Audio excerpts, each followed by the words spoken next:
আসসালামু আলাইকুম, সবাইকে স্বাগত জানাচ্ছি নতুন আরেকটা এপিসোডে। আজকের এই ভিডিওটি আপনাদের জন্য অত্যন্ত স্পেশাল হতে চলেছে, কারণ এই ভিডিওতে আমি দেখানোর চেষ্টা করব আমি কিভাবে মেক্সট পেলাম, অর্থাৎ আমি আমার অভিজ্ঞতার আলোকে এই ভিডিওকে সাজিয়েছি। কিভাবে একদম শুরু থেকে অ্যাডমিশান পাওয়া পর্যন্ত এই প্রসেসগুলো আমি কমপ্লিট করলাম, আমি আমার অভিজ্ঞতার আলোকে ডিটেলস দেখানোর চেষ্টা করব। যারা মেক্সট স্কলারশিপের মাধ্যমে জাপানে পড়তে যাচ্ছেন তাদের জন্য আজকের এই ভিডিওটি খুব হেল্পফুল হবে। আমার মেক্সট স্কলারশিপের যাত্রা শুরু হয় 2022-তে। আমি যদি আমার মেক্সট স্কলারশিপের যাত্রার কথা বলি, যে আমি কোনটা দিয়ে প্রথমে শুরু করলাম সেটা যদি আপনাদের সাথে শেয়ার করি, তাহলে প্রথমে যে বিষয়টা বলবো সেটা হচ্ছে যে আমি পরিকল্পনা করলাম যে 2023-তে আমি মেক্সট স্কলারশিপ নিয়ে জাপানে পড়তে যাব। এরকম একটা চিন্তা ভাবনা মাথায় রেখে আমি সামনের দিকে যাচ্ছিলাম।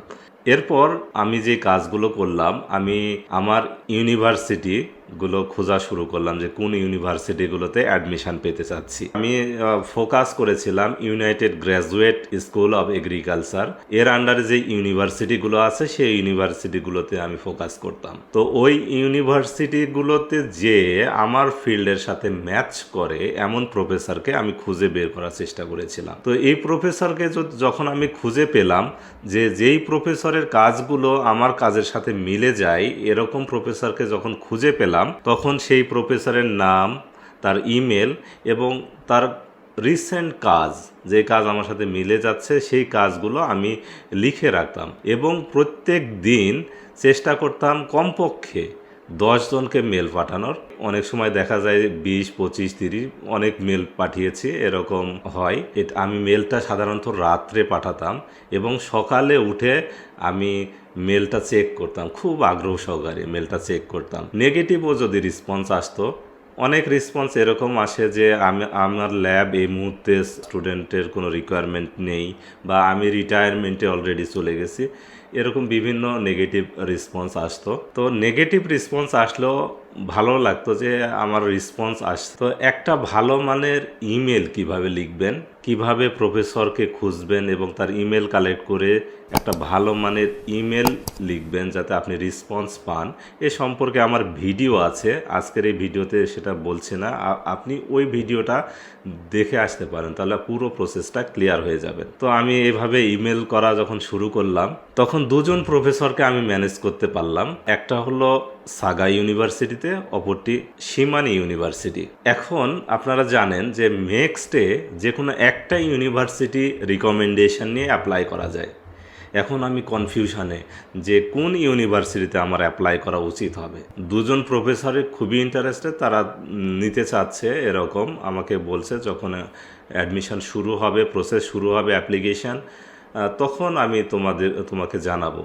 এখন আমি কনফিউশনে যে কোন প্রফেসরকে আমার রাখা ঠিক হবে, কোন ইউনিভার্সিটিতে আমার যাওয়া ঠিক হবে। তখন আমি অ্যানালাইসিস করে দেখলাম যে কার কাজ আমার কাজের সাথে বেশি ম্যাচ করে, তো সেটাতে আমি অ্যাপ্লাই করব।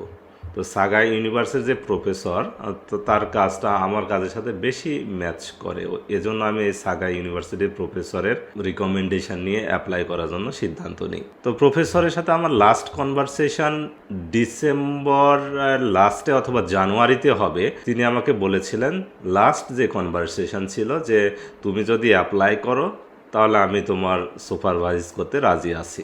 এরপর মার্চের লাস্টের দিকে প্রফেসর আমাকে ইমেল করে যে তোমার অ্যাপ্লিকেশান প্রসেসটা শুরু হয়েছে, আমি তোমাকে এই ডকুমেন্টসগুলো পাঠালাম, অ্যাপ্লিকেশান ফর্ম বা আদার্স যে ডকুমেন্টসগুলো আছে সমস্ত ডকুমেন্টস অ্যাপ্লিকেশান রিলেটেড আমাকে প্রফেসর সেন্ড করেছেন।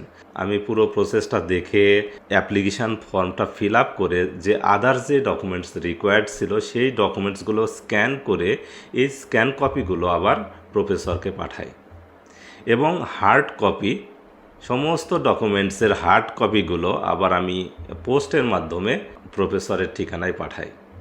তখন প্রফেসর এটা ইউনিভার্সিটিতে জমা দিয়ে দেয়। এটা মার্চের লাস্টের দিকে হবে। এরপর প্রফেসর আমাকে বলে যে তোমাকে একটা ইন্টারভিউ দিতে হবে। কিছুদিন পরে আরেকটা ইমেল করে দিয়ে বলে তোমার একটা ইন্টারভিউ দেওয়া লাগবে। তো ইন্টারভিউটা জুমের মাধ্যমে হয়। সাধারণত আমাকে বলেছিল যে তোমার 20 মিনিটের একটা ইন্টারভিউ হবে, কিছু কম বেশি হতে পারে।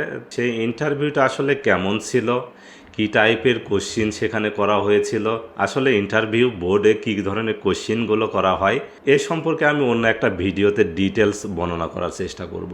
এরপর ইন্টারভিউয়ের দিন আসলো। সেই ইন্টারভিউয়ে আলহামদুলিল্লাহ সাকসেসফুলি আমি তাদেরকে মোটিভেট করতে পেরেছি কেন আমাকে স্কলারশিপটা দেওয়া হবে বা অন্যদের তুলনায় কেন আমি এগিয়ে, এরকম আর কি মোটিভেট তাদেরকে করতে পেরেছিলাম।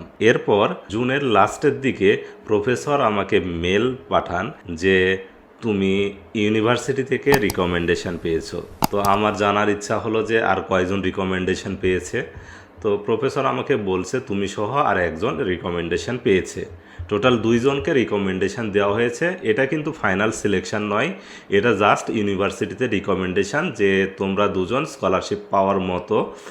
এটা রিকমেন্ডেশন দিয়ে তোমাদের অ্যাপ্লিকেশনটা মেক্সটের নিচে সাবমিট করা হয়েছে।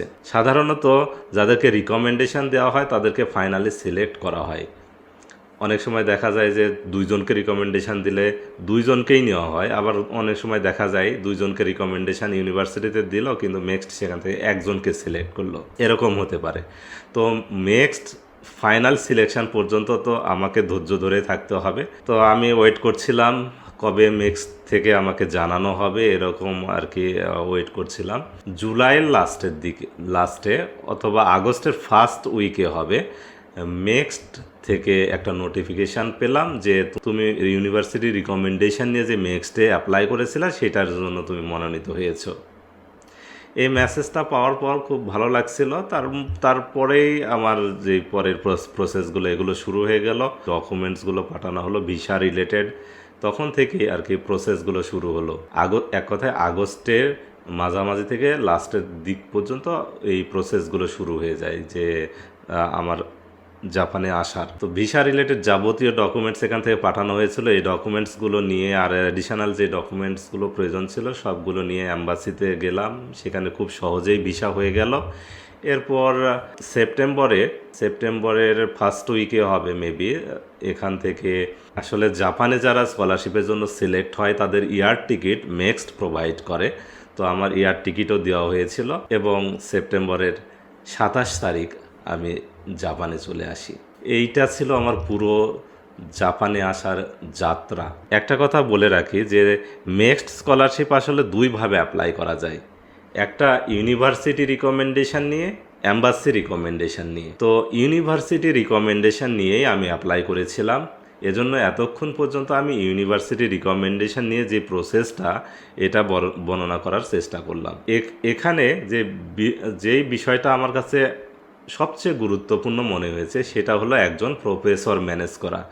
ইউনিভার্সিটি রিকমেন্ডেশন নিয়ে যদি আপনি অ্যাপ্লাই করেন তাহলে আপনার সবচেয়ে গুরুত্বপূর্ণ বিষয় যেটা একজন প্রফেসরকে ম্যানেজ করা। আপনি যদি প্রফেসর ম্যানেজ করতে পারেন তাহলে নেক্সটে আপনাকে প্রফেসর গাইড করবে কিভাবে কি করতে হবে, পুরো প্রসেসটা এখানে গাইড করবে। আপনার যদি আরও কোনো কোশ্চেন্স থাকে এই মেক্সট রিলেটেড তাহলে আমার অন্য যে ভিডিওগুলো আছে মেক্সট রিলেটেড আমার বেশ কয়েকটা ভিডিও আছে, সেই ভিডিওগুলো আপনি যদি দেখে আসেন তাহলে সব কোশ্চেনের অ্যান্সার পেয়ে যাবেন আশা করছি। এতক্ষণ যারা ধৈর্য সহকারে ভিডিওটি দেখেছেন আশা করছি ভিডিও থেকে কিছু না কিছু উপকার পেয়েছেন।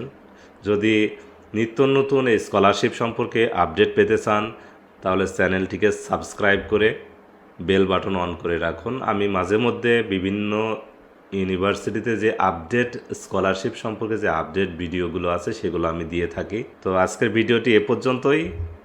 সবাই ভালো থাকবেন, সুস্থ থাকবেন। আল্লাহ হাফেজ।